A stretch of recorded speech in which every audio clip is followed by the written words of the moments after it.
पण बायका कायम म्हणत असतो की बाईचं असं स्वतःचं घर नसतं. माहेरी सतत म्हटलं जातं की तू सासरी जाशील बाई, तेच तुझं घर आहे, आणि सासरी मात्र सतत आउटसाइडरची ट्रीटमेंट मिळत असते. पण मला एकतरी घर असं दाखवा की ज्या घराच्या बाहेर दिमाखात पुरुषाच्या नावाच्या पाट्या असतात, पण त्या घरात बाई नाहीये आणि तरीही त्या घराला घरपण आहे. कुठल्याच घरात तिथं बाई असल्याशिवाय त्या घराला घरपण येत नाही, आणि ही आपली ताकद आहे. आजच्या महिला दिनी मला असं वाटतं की ही ताकद तुम्हाला दुसऱ्या कोणी जाणवून देण्याची गरज पडू नये.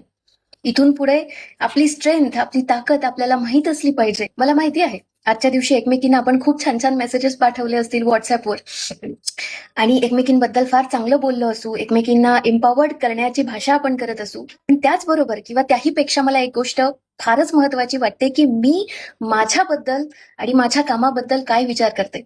भले मी गृहिणी असो की मी जॉब करत असो, मी जॉब करत नसो, पण मी मला किती आदर देते की आजही मी नवऱ्यानं मला महिला दिनाचं विश केलं नाही, त्या शुभेच्छा दिल्या नाही म्हणून मला नाराज वाटतं. मी माझ्या प्रत्येक छोट्या आनंदासाठी कुणावर तरी अवलंबून आहे का, विसंबून आहे का, हा प्रश्न मी स्वतःला विचारला पाहिजे. आणि सेल्फ केअर कशाला म्हणतात, सेल्फ रिस्पेक्ट कशाला म्हणतात, सेल्फ लव्ह कशाला म्हणतात, ही गोष्ट समजून घेऊन मी माझ्यासाठी वेळ काढला पाहिजे.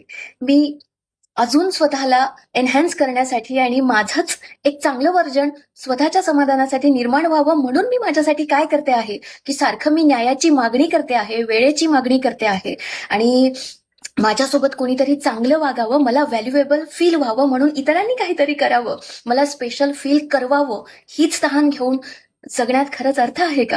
की ती तहान शमली पाहिजे म्हणून मी माझ्या आवडीचा आणि माझ्या आनंदाचा स्वतः सुद्धा विचार करून त्यासाठी वेळ काढला पाहिजे.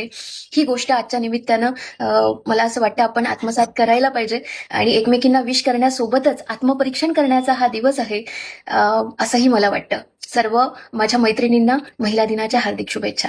थँक्यू.